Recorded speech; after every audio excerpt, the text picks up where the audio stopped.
Kosan HI. Kopi santai anak HI. Tempat di mana kita bisa berbincang santai dengan secangkir kopi.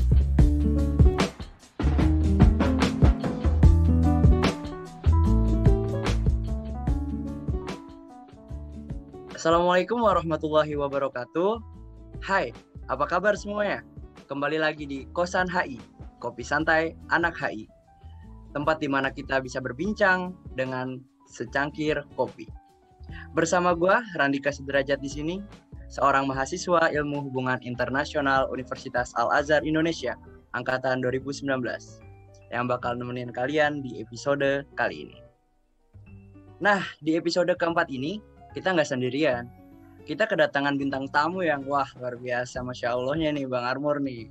Bisa dibilang sangat berpengalaman di bidang bisnis, yang bakal nemenin kita ngobrol-ngobrol santai tentang bisnis. Teman-teman, dia merupakan seorang mahasiswa di program studi Ilmu Hubungan Internasional Universitas Al-Azhar Indonesia, angkatan 2016.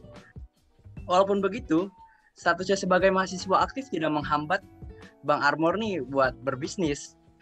Jadi selain menjadi mahasiswa, dia juga dikenal sebagai CEO dari PT Bisnis Cukur Nusantara. Sekolah cukur dengan capster barbershop berpengalaman dan profesional. Nah, langsung kita sambut aja nih. Selamat datang Bang Armor Toreador. Makasih Randika. Halo Komahi. Oke. Ngomong-ngomong nih Bang, kita ngobrol-ngobrol santainya pokoknya sambil ngopi aja nih Bang ya. Gue lagi sambil ngopi nih biar kita santai. Siap. Lanjut. Iya, namanya aja kan podcast Kosan HI kan, Kopi Santai Anak HI. Asik. Iya. Jadi gini Bang, Abang nih kan sebagai mahasiswa aktif, namun di lain sisi Bang Armor nih udah punya bisnis yang udah paten gini nih Bang. Mungkin Bang Armor bisa jelasin dikit lah tentang PT Cukur Nusantara ini. Oke, jadi bismillahirrahmanirrahim. Assalamualaikum warahmatullahi wabarakatuh. Perkenalkan dulu ya. Jadi saya itu Armor, jadi mahasiswa masih di HI, di Hubungan Internasional di Al-Azhar khususnya. Sebelumnya saya mau ngucapin terima kasih dulu nih buat Komahi. Keren banget, sekarang udah punya program-program podcast yang millennials, gitu ya kira-kira ya. Iya Bang. Oke, jadi mungkin kita bisa mulai sedikit tentang cerita gimana sih seorang mahasiswa HI itu bisa belajar bisnis. Itu berdasarkan pengalaman gua gitu ya. Nah, Jadi sebetulnya bisnis itu ada relevansi dengan HI. Dan bahkan banyak sekali gue temukan ilmu-ilmu HI dalam sebuah bisnis, gitu kira-kira. Seperti contoh ada, misalnya teman-teman ada pada payung Komahi gitu ya, atau dalam payung organisasi. Jujur, gue juga dulu waktu SMA itu aktif di organisasi, karena gue waktu itu ketua OSIS. Jadi memang dilihat dulu nih ke belakang, ya kan? Di belakang itu dulu, gue waktu SMA itu sering membuat program, kemudian juga kita banyak melakukan aktivitas organisasi.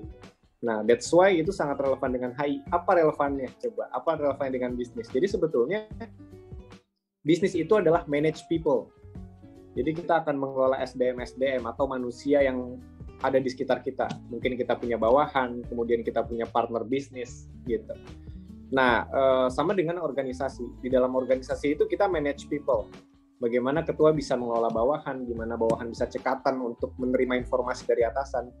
Jadi sebetulnya that's how, gimana relevansi antara bisnis, organisasi, dan khususnya HI. Gitu. Ini organisasi dulu nih, kita masuk nanti ada juga ke HI. Jadi awal mulanya waktu itu gue sama sekali nggak kepikiran mau jadi businessman, karena memang tujuan gue masuk HI itu gue bisa sukses di kuliah, kemudian gue bisa jadi seorang diplomat.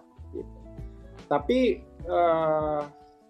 waktu awal gue kuliah itu kebetulan gue tuh tipikal orang yang senang memiliki pengalaman gitu. Misalnya kayak gue pernah magang di kafe untuk sekedar tahu bekerja gitu. Kemudian gue juga sering banget menganalisa potensi-potensi apa yang kira-kira bisa gue jalanin dan gue seneng gitu ngelakuinnya gitu. Nah, singkat cerita, gue juga memulai bisnis itu, gue pengen cerita dulu bahwa memang nggak langsung sukses gitu. Gue dulu awal kali bisnis itu bukan di barbershop, tapi dulu gue pernah punya kedai sate Taichan. Kemudian after 7 months itu close karena memang tidak punya pengalaman bisnis yang intens dan proper gitu. Yang kemudian gue evaluasi, gue cari bisnis yang kira-kira mudah untuk dijalankan karena posisinya gue masih kuliah semester 1, kemudian juga gue juga harus menjalankan bisnis, jadi gue cari bisnis yang kira-kira mudah untuk dijalani karena gue masih punya tanggung jawab untuk kuliah itu kira-kira. Nah, jadi waktu itu gue milih barbershop setelah gue bangkrut di Taichan itu karena memang menurut gue bisnis di barbershop itu mudah secara kasat mata. Dan ternyata setelah dijalani juga cukup mudah karena waktu itu ketika gue jalanin bisnis barbershop itu hanya menggunakan CCTV kita udah bisa mantau gitu. Nah tapi kalau kita bisnis makanan kayak sate Taichan itu kita kehilangan sambal 1 sendok itu susah buat nge-recordnya gitu. Nah kalau misalnya barber kan kita cuma ngelihat berapa orang masuk itu bisa dipantau pakai CCTV. Jadi akhirnya gue berkecimpung di barber dan bisa meluas seperti sekarang itu karena yang pertama gue melihat gue bisa menjalankan bisnis ini sambil kuliah. Nah akhirnya sampai sekarang ya alhamdulillahnya kita punya 15 mitra cabang barbershop dan 3 sekolah cukur di Indonesia gitu kira-kira. Wah, Masya Allah itu nggak sedikit loh Bang. Iya betul, alhamdulillah. Nah itu tuh butuh waktu berapa lama Bang untuk menjadi punya mitra 15 mitra ya? Iya mitra cabang ini kan 15 total ya. Itu kira-kira butuh waktu berapa lama? I started from 2017. Jadi 2017 gue mulai this business. Jadi waktu itu kan gue masuk tuh 2016 kan waktu itu ke UAI. Nah itu 2017 awal semester 2 itu gue udah mulai ngerintis bisnis. Jadi usually start from that year gitu kira-kira. Wah itu padahal masih ada aroma-aroma mahasiswa barunya tuh ya Bang ya 2017. Iya betul. Makanya waktu gue bangun bisnis itu nggak langsung sukses. Mungkin kan orang-orang taunya gue yang sekarang. Tapi kalau teman-teman lihat 3-4 tahun ke belakang waktu gue mulai bisnis itu kan gue sempat mengalami bangkrut juga waktu gue salah ngambil model bisnis kan kayak Taichan gitu. Karena memang kita perlu banyak pengalaman sih untuk bisa sukses gitu. Terutama kita perlu evaluasi apa kesalahan kita di dalam bisnis itu harus diperbaiki terus gitu kira-kira. Tapi Bang, dari tadi cerita lu barusan ada hal yang gua notice nih. Kalau nggak salah tadi lu cerita bahwasannya di dunia bisnis itu terdapat beberapa hal yang berunsurkan keilmuan HI. Itu bener apa enggak itu? Betul, setuju banget dan gue merasakan itu. Gimana tuh Bang? Kalau bisa dijelasin tuh. Oke, kita ambil contoh sederhana. Mungkin kalau kita ngomongin HI, we talk about negotiate, ya kan? Kita kan belajar tentang gimana cara negosiasi. Nah, ada pepatah bilang, a businessman is the silent marketer. Jadi seorang pebisnis itu adalah seorang marketing yang memang dia tidak terlihat sepertinya gitu. Nah itu ibarat kata tuh gini loh. Berarti kan seorang pebisnis itu harus punya ilmu diplomasi dan negosiasi. Why? Kadang-kadang dalam struktur organisasi bisnis we have to negotiate with our clients, ya kan? Kita harus negosiasi dengan klien kita. Or we have to negotiate with our investors. Kita harus negotiate dengan investor kita. Karena nggak semua bisnis itu menggunakan modal sendiri. Bahkan gue yang sudah berpengalaman dalam bisnis, kadang-kadang kita tuh pakai modal orang dan kita mengelola modal itu gitu. Nah, how to deal with the investors is the power with. Jadi kita harus punya power lah kira-kira untuk bisa negotiate with investor. Jadi memang di situ sangat penting banget gitu. Gue bilang juga kenapa sih HI itu relevan sama bisnis? Karena di HI kita belajar tentang public speaking. Di HI juga kita dituntut buat ngomong di depan umum. Dan kita juga diajarin ilmu negosiasi. Dan kalau teman-teman tahu di kehidupan gue sehari-hari itu penuh banget dengan negosiasi. Misalnya kita mau deal with government, karena rata-rata sekolah cukur itu menjalankan program pemerintah. Kita negosiasi angka misalnya. Mereka tawarin segini, kita naikin, kita negosiasi. Jadi sebetulnya banyak sekali ilmu yang bisa kita terapkan di dalam bisnis ketika kita mempelajari HI. Gitu. Kadang-kadang kita dengan partner bisnis kita untuk mencapai suatu keputusan kan, kadang-kadang tuh ilmu negosiasi kita kepake. Kalau kita pinter negosiasi, kemudian public speaking kita bagus, itu suara kita akan lebih dihargai gitu loh. Nah, di situ tuh kira-kira relevansinya gitu, salah satunya. Berarti nih yang bisa gue ambil kesimpulannya nih buat teman-teman HI kita sekarang, kan ada mata kuliah diplomasi tuh Bang. Itu kayaknya nggak boleh bolos-bolos dari mata kuliah itu deh Bang. Betul. Ternyata banyak ya yang bisa kita ambil dari dunia HI ini. Betul. Baik, tapi kalau misalnya gue boleh tarik sedikit ke belakang nih Bang ya. Ini kan Bang Armor nih selain jadi mahasiswa aktif juga dikenal sebagai entrepreneur. Waduh. Dan semua orang tahu nih kedua hal itu sulit loh Bang buat dijalani berdampingan itu. Betul. Setuju. Itu kira-kira apa alasan Bang Armor nih ya buat menjalani kuliah dan bisnis saat yang bersamaan? Itu kira-kira apa tuh Bang alasannya kalau boleh tahu? Jadi sebenarnya kalau berdasarkan pengalaman gue pribadi, itu menjalankan keduanya emang gak gampang. Buktinya dari mana? Nah, gue sedikit buka fakta bahwa memang kuliah gue sebetulnya rada terbengkalai ya akibat adanya bisnis gue gitu. Nah, tapi di sisi lain gue berpikir it's worth it kalau misalnya kita bisa mempertanggungjawabkan bisnis kita akan berhasil gitu. Jadi jangan sampai dua-duanya dijalanin tapi bisnisnya nggak punya lampu hijau atau titik terang untuk sukses gitu kira-kira. Nah, jadi diri kita itu harus bisa mengukur dalam arti kita rada melonggarkan kuliah kita. Itu sebuah hal yang sebetulnya nggak bisa ditiru, tapi gue merasakan pribadi dan gue harus cerita gitu loh. Karena memang menurut gue kedua hal ini tuh sulit untuk dijalankan bareng-bareng. Nah, makanya dalam mindset gue, kalau seumpamanya kuliah gue sedikit terhambat, minimal gue punya prestasi bisnis yang bisa gue pertanggungjawabkan untuk sukses, karena itu adalah pengganti yang mungkin bisa gue banggakan. Kira-kira seperti itu. Tapi bukan berarti ditinggalkan. Gue tuh berupaya banget untuk bisa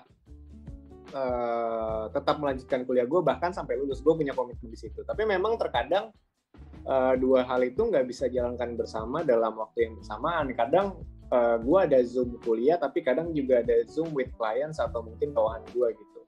Nah, jadi di situ kita harus pintar ngebagi waktu sama kita harus pintar memanage waktu sih sebetulnya gitu. Karena gue aja yang udah berusaha seperti itu masih sering banget ketinggalan kuliah gitu kira-kira, Randika.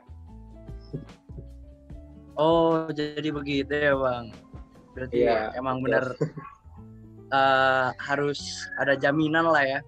Setidaknya kita punya jaminan yang kita pegang biar kita tuh nggak nyesel, ya kan? Betul. Nah, oh nih Bang, tapi kan tadi Bang Armor nih belum cerita sepenuhnya nih mengenai tantangan apa aja sih yang pas Bang Armor temuin saat menjalani kuliah dan bisnis secara bersamaan. Oke. Jadi boleh banyak sih Bang. Tantangannya banyak banget, terutama tuh sering banget bersinggungan soal waktu. Jadi jujur gue sedikit cerita latar belakang bisnis gue dulu ya. Mungkin kan dari tadi belum ada yang notice detail gitu. Jadi di dalam PT Bisnis Cukur Nusantara atau PT yang gue dirikan, itu kita punya 2 anak perusahaan. Jadi yang satu itu fokus untuk konsultan usaha barbershop. Jadi kalau misalnya ada orang yang mau usaha barber, itu biasanya kita bergerak untuk memberikan ilmu-ilmunya kepada mereka atau bantu ngebangunin barbernya, ngirimin SDM-nya, kira-kira seperti itu.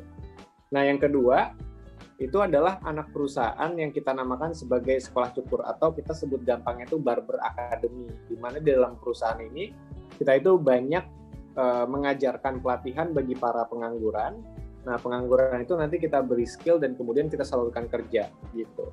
Nah, di mana nih di antara kedua perusahaan ini yang paling crowded? Nah, yang paling crowded itu saat ini sekolah cukur, karena memang sekolah cukur itu pada saat ini dipercaya menjadi mitra pemerintah untuk mengadakan pelatihan bagi pengangguran. Jadi pemerintah punya anggaran nih, kira-kira gitu kan. Nah, anggarannya itu fokus untuk disalurkan ke pengangguran untuk diberikan keterampilan cukur. Nah, itu tuh pemerintah bayarnya ke kita. Jadi kita dibayar pakai APBD sama pemerintah, gitu.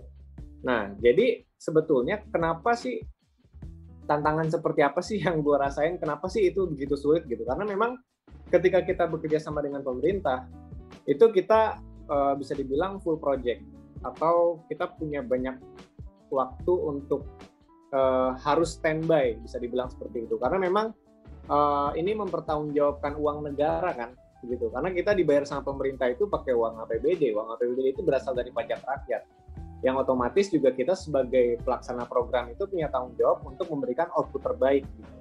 Nah kadang-kadang tuh waktu yang crowded yang memang harus kita buang untuk hal ini nih ngebuat gue rada susah buat fokus kuliah gitu. Nah misalnya ada Zoom dijadwalkan jam sekian gitu ya. Nah di waktu yang sama gue harus ketemu misalnya kepala dinas gitu, atau mungkin gue juga ketemu sama orang-orang penting di pemerintahan. Nah itu tuh nggak bisa di cancel gitu, karena ada beberapa momentum yang memang kita harus prioritaskan gitu. Kadang-kadang kalau kita nggak mengambil momentum itu kan kita kehilangan momentum itu gitu. Nah kadang gue lebih memprioritaskan hal tersebut karena bagi gue itu adalah jalan satu-satunya dan mungkin itu menjadi kesempatan gue satu-satunya kan untuk bisa berkomunikasi atau melakukan deal with mereka. Nah kadang-kadang tuh hal seperti itu yang ngebuat gue akhirnya mengalami benturan untuk bisa melaksanakan kuliah dan bisnis secara bersamaan, kira-kira seperti itu. Wah, luar biasa banget nih cerita dari Bang Armol barusan. Sampai udah kerja sama pemerintah gitu loh. Speechless saya. Alhamdulillah. Alhamdulillah. Oh iya Bang, tapi udah menjalani dua hal tersebut secara bersamaan. Dengar-dengar nih, Bang Armor juga udah punya istri nih Bang, udah nikah ya Bang ya? Iya. Waduh. Gua maksudnya nikah muda soalnya. Jadi ini diceritain juga. Ini mau nanya pertanyaan ini. Wah boleh Bang, mungkin ini bisa menjadi inspirasi teman-teman kita semua. Ya jadi sebetulnya gini, nikah muda itu gue putuskan karena memang gue ngerasa pacaran itu nggak ada gunanya gitu. Nah ini nih yang harus teman-teman tahu. Waduh, gimana nih Bang, pacaran itu jadi, nggak ada gunanya. Oke. Betul. Boleh kita kulik Ibarat lagi lebih dalam nih Bang. Nah jadi sebetulnya gini, gue menemukan titik di hidup gue di mana pacaran itu bukan menyelesaikan masalah untuk menyatukan dua orang menjadi satu gitu. Jadi menurut gue ketika seorang lelaki itu gentleman, dia akan maju untuk melamarnya dan menikahinya. Jadi bukan macarin gitu. Nah, kenapa sih gue bisa narik garis kesimpulan seperti itu? Karena gini, ketika kita pacaran, kita kan masih memiliki batas ya terhadap pasangan kita, gitu. Nah, kadang batas-batas itu menimbulkan kecemburuan yang kadang-kadang menimbulkan konflik, gitu. Nah, gimana sih caranya memperkecil resiko kecemburuan? Ya lo harus nikah, karena dengan lo nikah lo nggak akan punya batasan lagi. That's how, menurut gua, kenapa sih nikah itu solusi ketika seseorang itu pengen menyatu? Karena seseorang itu sekarang banyak ngeributin masalah kecemburuan karena mereka itu belum disatukan dengan ikatan yang pasti. Wah, nah, tapi kalau misalnya, ini bener kan? Ini quotes of the day Bang. Bener kan? Luar biasa bener Bang. Kan? Bener kan? Boleh lanjutin Bang. Nah, jadi kalau misalnya teman-teman ingin mengurangi rasa cemburu, kemudian teman-teman tuh pengen lebih pasti lagi untuk memiliki pasangan kalian, ya kenapa nggak dinikahin? Karena itu adalah cara satu-satunya untuk menghilangkan kecemburuan itu. Karena udah memiliki sepenuhnya dong. Iya kan? Nah, gitulah. Jadi, dan juga waktu itu ketika gue punya niat nikah muda itu, gue juga dibarengi dengan dorongan bisnis yang gue pacu gitu. Jadi sebetulnya selain dari ilmu agama, kemudian ilmu ekonomi itu harus kita siapkan matang-matang, Dan ketika sudah waktunya yakin nih diri kita itu, gue nggak menunda lagi sih. Jadi di saat gue mampu ya, why not gitu kan. Jadi ya akhirnya gue gas terus. Wah, ini benar-benar inspiratif banget sih Bang. Jadi menurut gue sih, gue setuju sih Bang. Ada beberapa statement yang lu sebutin tuh gue setuju banget. Kayak lelaki gentle itu yang langsung ngelamar, bukan lewat jalur pacaran. Soalnya pacaran itu emang masih ada gapnya, ada batas tertentu Bang. Ya betul. Ya betul. itu gue setuju sih sama statement lu yang itu. Iya betul. Wah, luar biasa nih Bang. Mungkin teman-teman sekalian bisa cerita Bang Armor ini bisa jadi inspirasi buat kita semua ya. Amin. Amin. Biar Bang Armor dapat pahalanya juga nih teman-teman. Amin. Kita boleh lanjut nih Bang? Oke, kita lanjut ya. Terus. Ya. Nih sekarang kita lanjut ke mengenai sekolah cukur nih. Oke. Nah, jadi kemarin nih karena saking gue penasaran ya sama sekolah cukur yang milik lu ini Bang. Ini gue sampai stalking gitu Bang. Ya biasa lah, namanya anak muda ya kan. Jadi di Instagram sekolah cukur nih, gue notice ada postingan dengan berisikan pepatah gini. If you wanna go fast, go alone. If you wanna go far, go together. Waduh, sorry nih sebelumnya bahasa Inggris gue ngaco banget. Jadi malu gue Bang sebenarnya Bang. Lanjut. Ya, itu. Nah, yang gue pahamin ini, jadi berkolaborasi itu penting di dunia bisnis. Kalau kita mau sukses jangka panjang itu berkolaborasi, bekerja sama itu penting. Yang gue ambil ya. Nah, kira-kira gimana sih caranya membangun sekaligus menjaga hubungan baik sama pihak yang ingin bekerja sama Bang? Soalnya kan kadang kita pengen kerja sama nih sama temen kita sendiri ya. Misalnya kayak jujur gue pribadi kan pengen mulai bisnis kayak lu nih Bang. Cuman ya karena ini pertanyaan gue ini sangat berperan penting Bang dalam kelanjutan bisnis gue nih sebenarnya. Karena hubungan yang tidak baik, jadi kerja sama kita itu kendor. Ini gimana nih Bang? Nah, ini ada kaitannya lagi nih sama HI. Kita kan kalau di HI kan belajar tentang politik dong, bener gak? Jadi di HI itu ada politik internasional, kemudian juga ada politik, mungkin politik dalam negeri, yang mungkin ilmu politik kan mungkin kita juga ada masuk tuh di SKS kita ya. Jadi sebetulnya itulah yang disebut sebagai politik dalam kehidupan sehari-hari.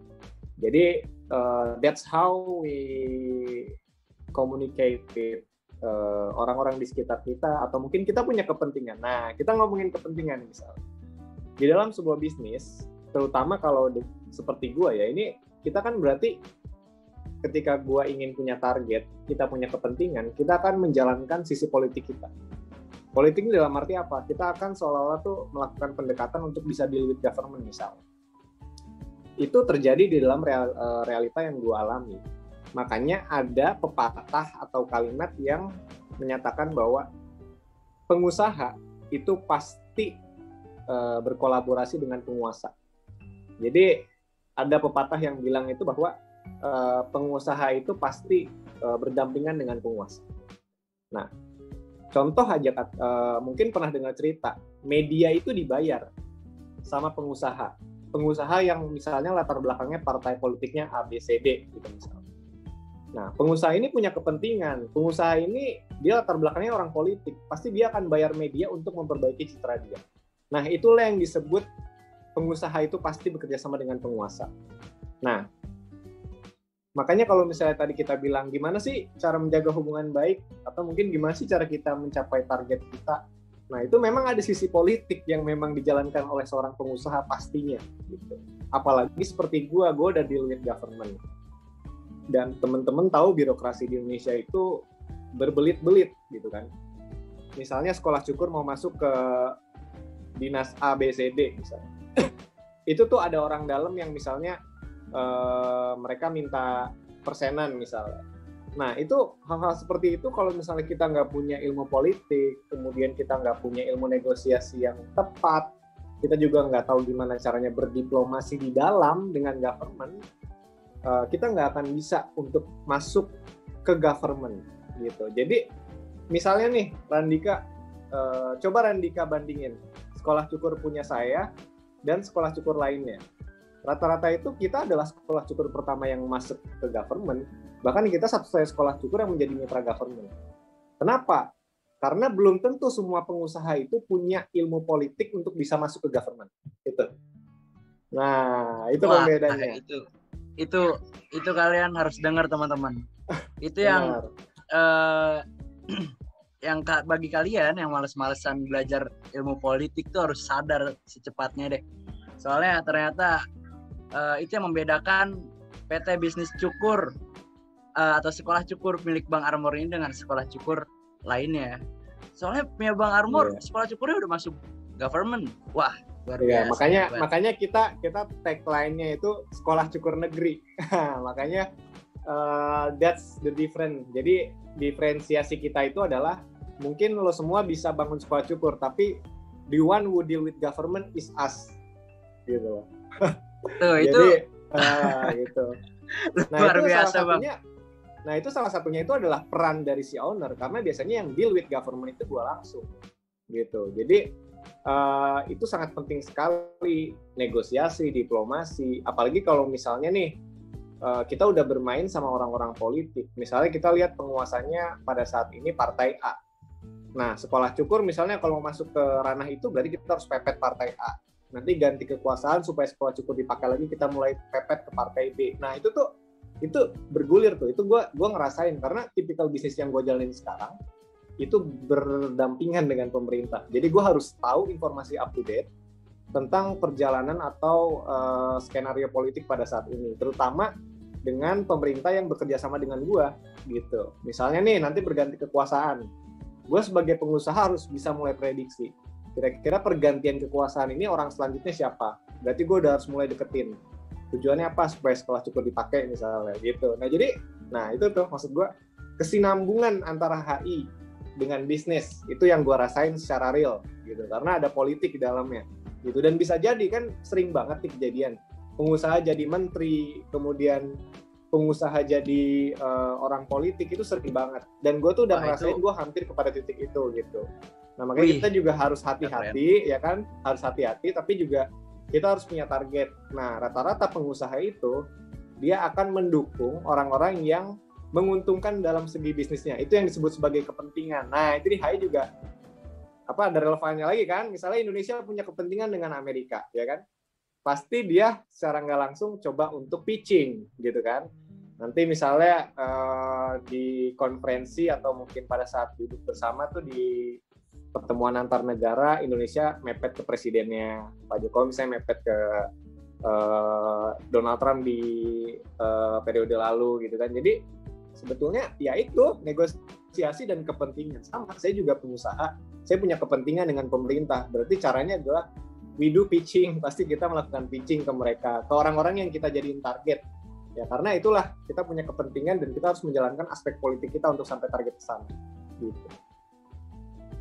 Wah, luar biasa banget nih ceritanya Bang Armor nih. Berarti begini ya Bang ya, kalau gue pribadi sih yang gue tarik dari cerita barusan itu, yeah, politik itu yang kita pelajari di kampus itu, bisnis itu adalah implementasi dari politik yang mungkin kita pelajari di kampus ya. Betul.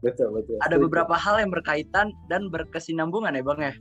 Betul. Contohnya ini dari yang paling kecil. Misalnya lu mau buka usaha gerobakan misalnya, ya kan? Iya. Yeah. Di area kampus aja. Gue yakin banget ketika lu punya kenalan orang dalam, lu akan lebih banyak didiskon ketimbang lu orang luar. Oh. Nah, itu yang sederhananya kan, gitu. Nah, makanya gini.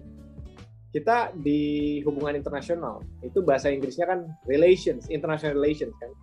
Nah, sama. Sebenarnya kaitannya dengan pengusaha itu, pengusaha sukses biasanya relasinya banyak gitu. Kenapa dibilang sukses dan relasinya banyak? Karena ketika relasinya banyak, dia akan mudah masuk kemanapun. gitu. Nah, Oh iya, sekarang bener sih, Bang. Randika mungkin mikir aja, ini Bang Armur gimana caranya masuk pemerintah? Sebenarnya logika sederhananya kan gampang, berarti Bang Armur ada kenalan dong orang dalam, gitu kan? Iya, Nah, itu sebenarnya sih politik kan saya berarti ya, itu berpikir politik. seperti itu, Bang. Nah, Tapi itu saya nggak mau politik nanya. gitu. Itu ada kaitannya dengan politik. Sama dengan kayak misalnya teman-teman nih dari yang hal paling kecil yang tadi gue ceritain, mau buka bisnis, terus ketika lo kenal sama orang dalamnya, lo akan lebih didiskon deh, atau diprioritaskan lah minimal untuk Oh iya, masuk ke benar sana. banget sih, benar. Nah, Diduluin gitu nggak sih, kira-kira. Bang?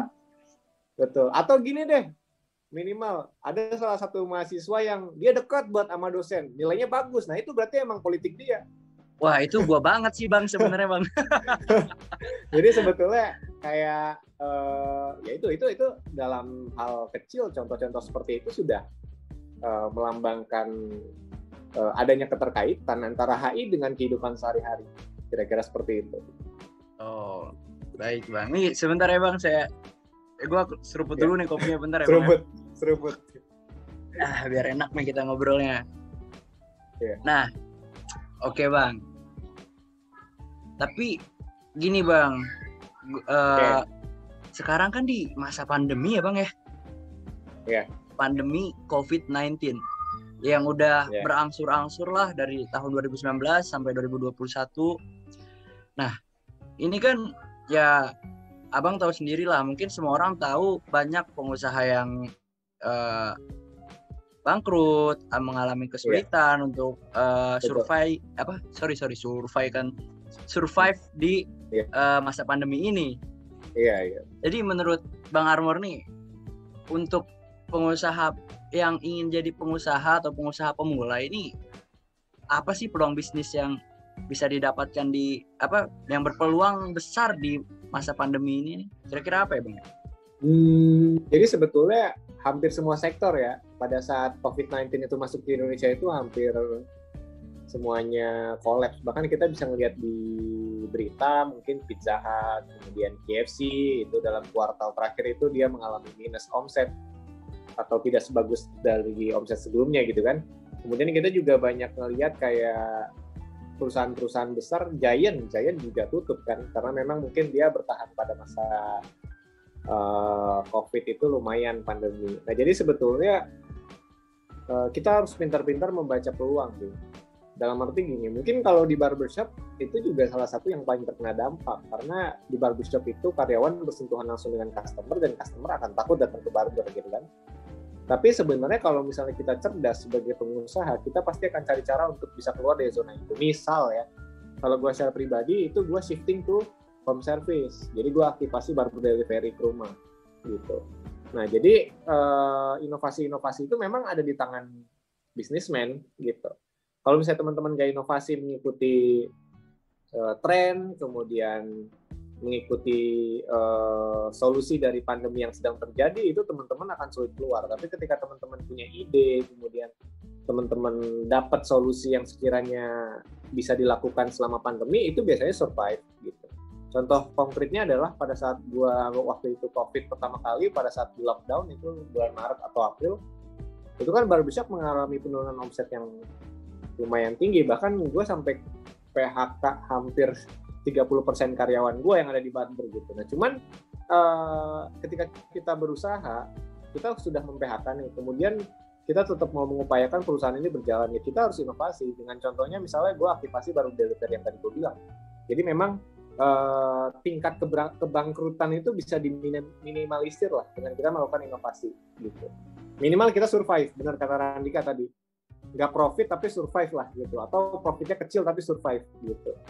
Nah, makanya akhirnya waktu itu kalau dari bidang yang gue jalani itu gue shifting to barber delivery, dan sekolah cukur itu malah panen di saat pandemi. Kenapa? Karena di sini pada saat momentum ini pengangguran dan PHK terjadi di mana-mana, dan rata-rata mereka yang menyambung hidup itu perlu keahlian gitu. Nah, sekarang kalau misalnya mereka masuk sekolah cukur kan setelah lulus mereka cukup cukur panggilan, beli alat, bawa tas, pakai motor, dia sebar brosur, nyukur tetangga atau saudaranya, itu bisa jadi sumber penghasilan. Jadi sebetulnya sekolah cukurnya naik, meskipun barbershopnya turun ya, tapi sekolah cukurnya malah punya demand yang banyak. Bahkan pada saat ini juga masih banyak korban PHK yang mereka belum punya keahlian dan mereka bingung caranya buat menyambung hidup. Nah, makanya Sekolah Cukur itu dia dibuat itu untuk memberikan keahlian bagi para pengangguran. Makanya pengangguran itu ketika mereka punya keahlian kan mereka bisa menyambung hidup, karena nyukur tetangga atau temennya itu bisa dapat jadi uang kan, karena mereka punya keahlian buat nyukur.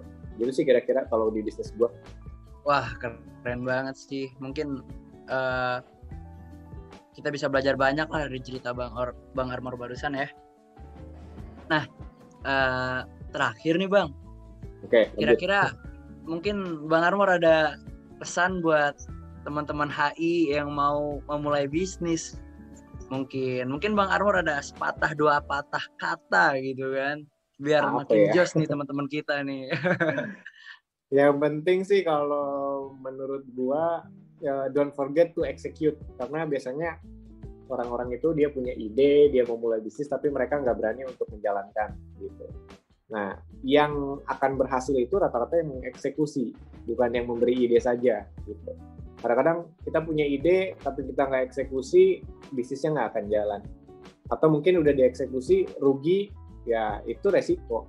Nah, makanya sebetulnya kuncinya adalah jangan takut untuk memulai, itu yang paling penting. Kalau misalnya teman-teman emang yakin, itu teman-teman harus berani untuk mengeksekusi. Karena ketika bisnis itu rugi, itu adalah bagian dari perjalanan bisnis yang harus dinikmati, kira-kira seperti itu.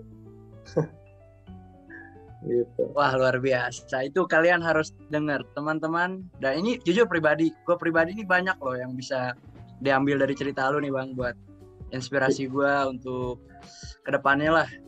Ya minta doanya aja Bang buat teman-teman semua ini Bang. Amin. Mudah-mudahan lancar. Amin. Waduh, sebenarnya masih banyak banget nih yang bisa kita obrolin. Soalnya dari cerita Bang Armor barusan tuh banyak banget yang bisa kita ambil. Sangat inspiratif cerita dari Bang Armor barusan. Luar biasa. Tapi sayang banget nih, kita harus mungkin bisa bertemu di lain waktu ya, karena durasinya udah habis Bang. Mohon maaf. Iya, jadi nggak apa-apa.